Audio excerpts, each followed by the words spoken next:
नमस्कार साथियों, स्वागत है आपका रुद्र नर्सिंग एक्सप्रेस पर, जहां हम नर्सिंग एजुकेशन को बनाते हैं आसान और समझनी हो। आज हम बात करने वाले हैं एक बहुत ही महत्वपूर्ण ऑब्स्टेट्रिक कंडीशन की, यानी कि रिटेंड प्लासेंटा की हम बात करेंगे। इस वीडियो में हम कवर करेंगे इसकी डेफिनेशन की, क्या क्या इनके कॉजेज हो सकते हैं, साइन एंड सिम्टम्स का क्या देखने को मिल सकते हैं, कैसे कॉम्प्लिकेशंस आपको यहाँ पे नज़र आएंगे। साथ में बात करेंगे मैनेजमेंट की। तो कंप्लीट कॉन्सेप्ट आपको यहाँ पे हिंदी प्लस इंग्लिश दोनों ही लैंग्वेज में समझने को मिलेगा।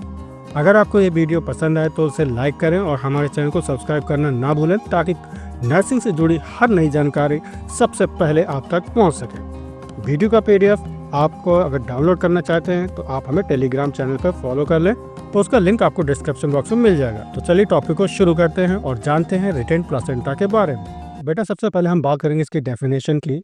When a placenta is not expelled out even after 30 minutes of the birth of the baby, then it is called a retained placenta. तो बेटा, रिटेन्ड प्लासेंटा कंडीशन क्या होती है कि जब बेबी की डिलीवरी हो जाती है, बच्चे का जन्म हो जाता है, तो हम 30 मिनट तक वेट करते हैं। अगर प्लासेंटा उस 30 मिनट के अंदर अगर प्लासेंटा नहीं बाहर निकलता है तो ये कंडीशन क्या कहलाती है? Retained placenta. ठीक है, क्योंकि रिटेन्ड का मतलब ही बेटा क्या होता है? कोई चीज़ अंदर बनी रहना। ठीक है, अब हम बात करेंगे इसके कॉजेज़ के, क्या क्या इसके कारण हो सकते हैं। तो सबसे पहला है हमारा retained separated placenta due to. अब यहाँ पे हुआ क्या बेटा कि जो प्लासेंटा है वो यूट्रस से तो सेपरेट हो गया, लेकिन बाहर नहीं निकला है। तो उसका क्या क्या कारण हो सकते हैं? तो सबसे पहला है हमारा एटॉनिक यूट्रस। ठीक है, तो एटॉनिक यूट्रस बेटा क्या होता है? जब बच्चे के जन्म के बाद यूट्रस में कॉन्ट्रैक्शन होना बंद हो जाए, ठीक है, तो ऐसी कंडीशन को हम बेटा क्या कहते हैं? एटॉनिक यूट्रस कहते हैं। और ऐसी कंडीशन में याद रखिएगा, पीपीएच का जो खतरा है वो बढ़ जाता है। यानी कि पीपीएच का मतलब क्या होता है? पोस्ट पार्टम हीमोरेज, यानी कि बच्चे की डिलीवरी के बाद में ब्लीडिंग की जो संभावना है वो प्रबल हो जाती है। राइट, चलिए बात करते हैं कॉन्स्ट्रिक्शन रिंग। याद रखिएगा, कॉन्स्ट्रिक्शन रिंग को हम श्रोडर्स रिंग के नाम से भी जानते हैं। तो ये क्या चीज़ होती है? तो याद रखिएगा, जब यूट्रस की मसल्स में एक लोकलाइज का मतलब बेटा क्या होता है? किसी पर्टिकुलर स्थान पर। ठीक है, तो यहाँ पर्टिकुलर स्थान हमारा क्या होगा? एक यूट्रस होगा। राइट, तो लोकलाइज्ड और हाइपरटोनिक कॉन्ट्रैक्शन। हाइपरटोनिक का मतलब है यहाँ पे बहुत तीव्र जो है कॉन्ट्रैक्शन उत्पन्न होते हैं। तो इससे क्या है? एक मोटी रिंग का फॉर्मेशन होता है। ठीक, ये जो रिंग है जनरली आपको कहाँ देखने को मिलेगी? तो याद रखिएगा, बच्चे के सिर या गर्दन के आसपास जो है ये रिंग आपको देखने को मिलती है। ठीक, और बच्चे को नीचे उतरने में जब बच्चा डिसेंड करता है तो क्या करता है कि ये जो रिंग होती है उसको बच्चे को आने में उसको ऑब्स्ट्रक्शन जो है पैदा करती है, यानी कि एक रुकावट पैदा करती है। बच्चा जो है डिसेंट नहीं हो पाता है। किसकी वजह से? तो याद रखिएगा, इस रिंग की वजह से, जिसको हम कॉन्स्ट्रिक्शन रिंग या श्रोडर रिंग के नाम से जानते हैं। ठीक है, अगर आपसे कोई पूछे कि कॉन्स्ट्रिक्शन रिंग कब बनती है, तो याद रखिएगा, अगर लेबर का टाइमिंग जो है काफ़ी ज़्यादा प्रोलॉन्ग हो गया है, ठीक है, या जो आपके जो मेम्ब्रेन है वो रप्चर हो गई हो, तो ऐसी कंडीशन में कॉन्स्ट्रिक्शन रिंग जो है यहाँ पे इसका फॉर्मेशन बनने लगता है। राइट, चलिए अगला क्या कारण हो सकता है? Rupture uterus where the placenta passes to the peritoneal cavity या एब्डोमिनल कैविटी। मान लीजिए यूट्रस जो है रप्चर कर गया हो, तो ऐसी कंडीशन में जो प्लासेंटा है बेटा वो कहाँ पे पास कर जाता है, कहाँ चला जाता है? तो पेरिटोनियल कैविटी। तो याद रखिएगा, पेरिटोनियल कैविटी को हम एब्डोमिनल कैविटी के नाम से भी जानते हैं। क्लियर है बच्चा? अब हम बात करेंगे retained non separated placenta due to. अब यहाँ पे क्या है कि जो प्लासेंटा है वो यूट्रस से सेपरेट नहीं हुआ है। तो जब नहीं हुआ है तो ये जो प्लासेंटा है वो बेबी के डिलीवरी के बाद बाहर नहीं निकलेगा। तो इसका क्या क्या कारण हो सकता है? तो सबसे पहले क्या बेटा, यहाँ पे भी आपको एटॉनिक यूट्रस जो है देखने को मिलेगा। ठीक, दूसरा क्या है? Simple adhesion. सिंपल एडहेशन का मतलब क्या है कि जो प्लासेंटा की बेटा कोरियोनिक जो विलाइज होती हैं, ठीक है, ये क्या है? जो ब्राउन कलर में आप देख रहे हैं इनको हम क्या कहते हैं? कोरियोनिक बिलाई कहते हैं। ठीक है, जैसे कि आप ये फिगर में भी देख रहे हैं, ये हमारा है कोरियोनिक बिलाई है। तो ये जब ये सिंपल तरीके से चिपकी रहती है तो उसको क्या है, आप मैन्युअली तरीके से भी जो है आप इसको ईजिली सेपरेट कर सकते हैं। ठीक, चलिए दूसरी कंडीशन क्या है? Morbid adhesion. मॉर्बिड का मतलब क्या है कि प्लासेंटा जो है वो यूट्रस से इस प्रकार चिपक गया है कि आप उसको मैन्युअली तरीके से हटा ही नहीं सकते हो। ठीक है, सेपरेट नहीं कर सकते हो। तो बेटा यहाँ पे मॉर्बिड एडेशन के जो है यहाँ पे 3 कारण हो सकते हैं। पहला क्या हमारा प्लासेंटा एक्रीटा है, जो कि आपको 75 टू 78% केस में देखने को मिलेगा। वहीं प्लासेंटा इनक्रेटा है, ये 17% केस में आपको देखने को मिल सकता है। वहीं प्लासेंटा परकिटा जो कि सबसे कम केस यानी कि 5% लोगों में जो है ये केस देखने को मिल सकता है। तो चलिए समझते हैं कि प्लासेंटा एक्रीटा क्या होता है। जब कोरियोनिक बुलाई मायोमेट्रियम की सुपरफिशियल लेयर, ठीक है, यानी कि सबसे ऊपरी परत को केवल टच करे, तो इस कंडीशन को हम क्या कहते हैं, प्लासेंटा एक्रीटा कहते हैं, राइट। चलिए दूसरा क्या है, प्लासेंटा इंक्रीटा। तो इसमें क्या होता है कि जो कोरियोनिक बुलाई है, अब ये क्या है कि कोरियोनिक बुलाई मायोमेट्रियम लेयर के अंदर तक आ जाती है, जैसे कि आप ये फिगर में भी समझ सकते हैं, ठीक है। तो ये कंडीशन बेटा क्या कहलाती है, इंक्रीटा कहलाती है, राइट। चलिए अब क्या है, प्लासेंटा परक्रेटा।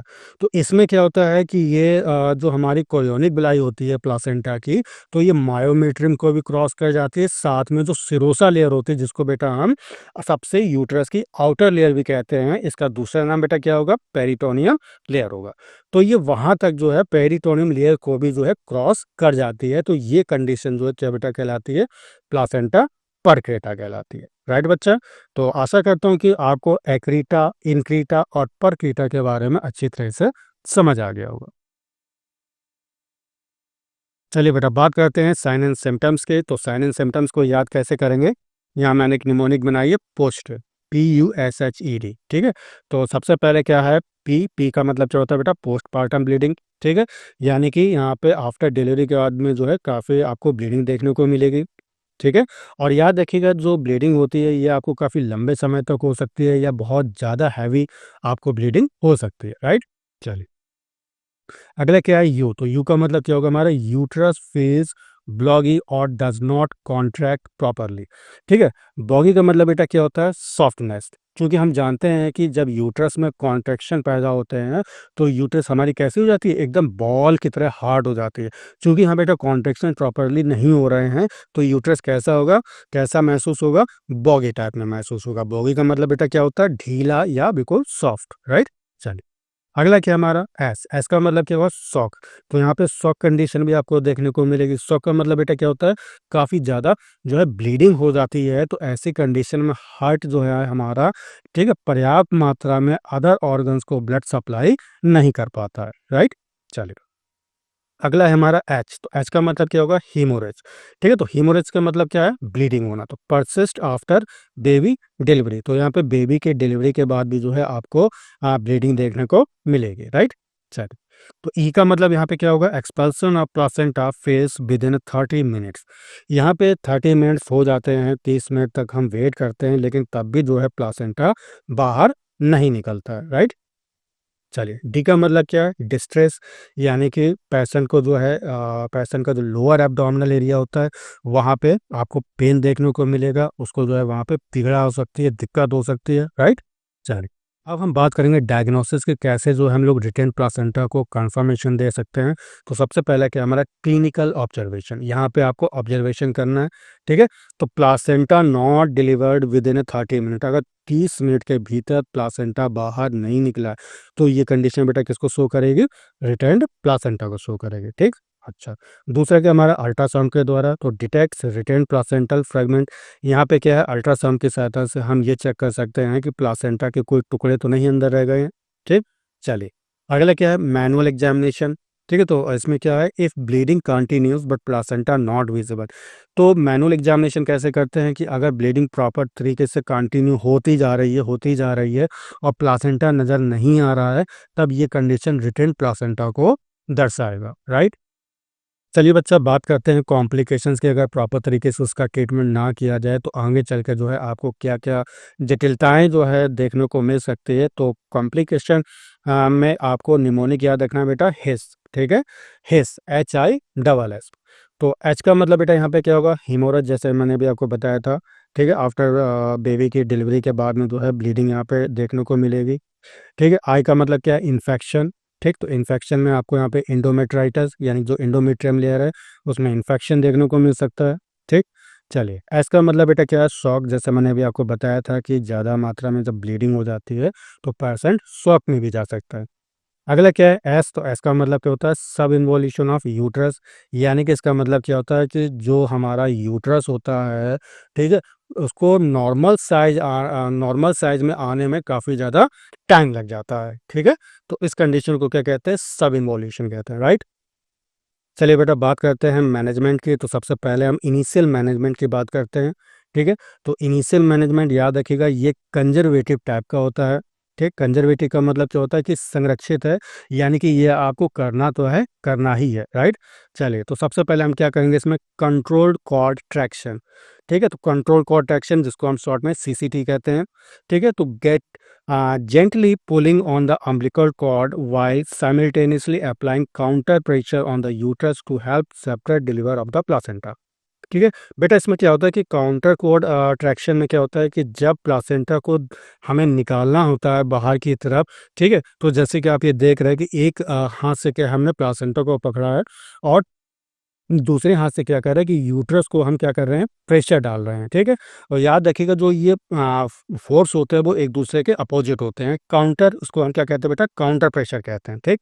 आप देख भी रहे कि जो डायरेक्शन है प्लासेंटा के खिंचाव की वो कहाँ की ओर है, बाहर की ओर है। जबकि जो यूट्रस पे जो हम फोर्स लगा रहे हैं बेटा वो क्या है, जस्ट प्लासेंटा के खिंचाव के विपरीत जो है हम लोग यहाँ पे क्या करेंगे, यूट्रस पे फोर्स करते हैं, ठीक है, ताकि प्लासेंटा को ईजिली जो है बाहर निकाला जा सके। क्लियर है बच्चा।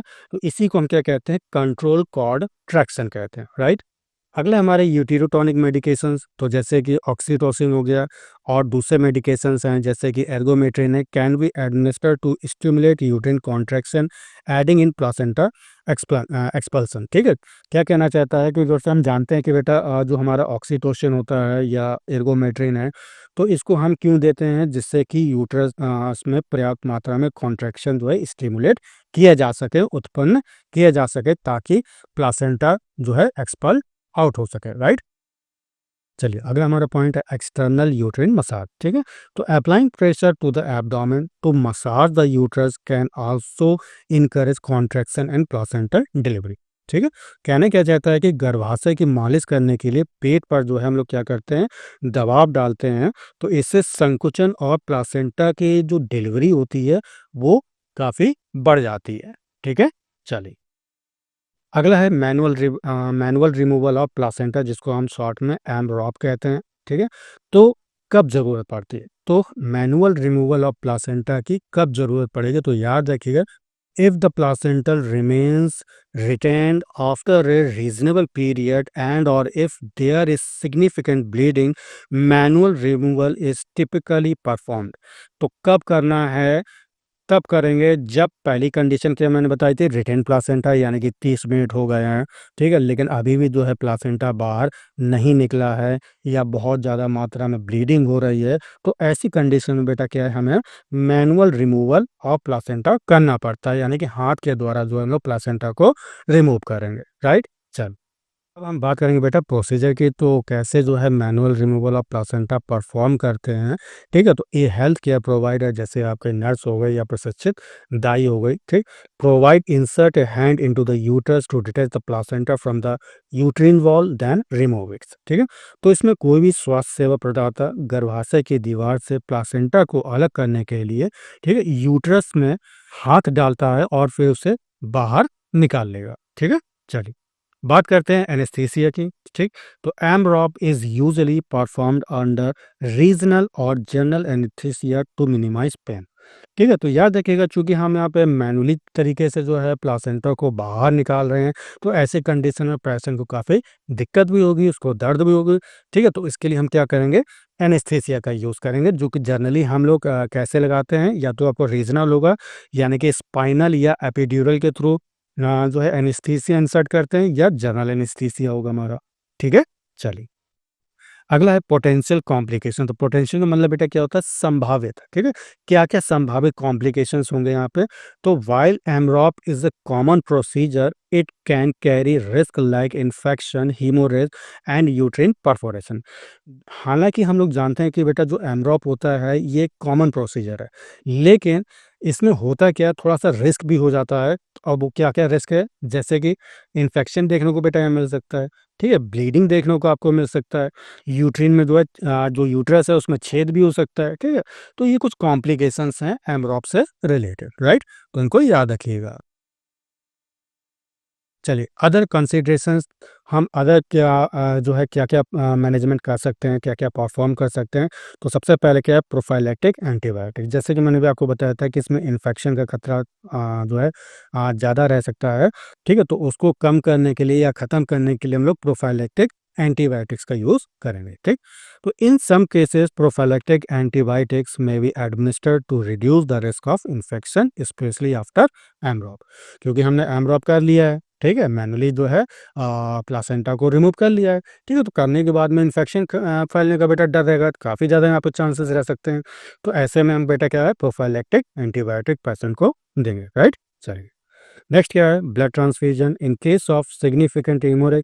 अगर काफ़ी ज़्यादा मात्रा में बेटा ब्लीडिंग हो रही है, ठीक है, तो ऐसे कंडीशन में क्या है, ब्लड ट्रांसफ्यूजन जो है पेशेंट को देना पड़ता है। क्लियर है बच्चा। चलिए बात करते हैं सर्जिकल इंटरवेंशन। तो कब करना है, इन रेयर केस, ठीक है, where manual removal is not successful. आपने जो है मैनुअली तरीके से आपके प्लासेंटा को सेपरेट नहीं कर पाया है, ठीक है, इजीली तरीके से नहीं सक्सेसफुल हो पाया है, या कोई कॉम्प्लिकेशन उसके फलस्वरूप एराइज हो गई है, तो ऐसे कंडीशन में बेटा क्या हमें सर्जिकल इंटरवेंशन करना पड़ता है, ठीक है। जैसे कि हिस्टेरेक्टोमी। हिस्टेरेक्टोमी का मतलब बेटा क्या होता है, गर्भाशय को सर्जरी के द्वारा बाहर निकाल, राइट बच्चा। चल, आशा करता हूँ टॉपिक आपको अच्छी तरह समझ में आ गया होगा। टॉपिक कैसा लगा कमेंट करके जरूर बताया करें। यदि इस वीडियो से रिलेटेड कोई क्वेरी हो या आपको कोई टॉपिक हो तो इसे कमेंट बॉक्स में ज़रूर लिखें, उसका वीडियो बनाने में मुझे खुशी मिलेगी। तो तब तक के लिए अपना ख्याल रखें, मिलते हैं नेक्स्ट वीडियो में। Take care, bye bye, thank you so much.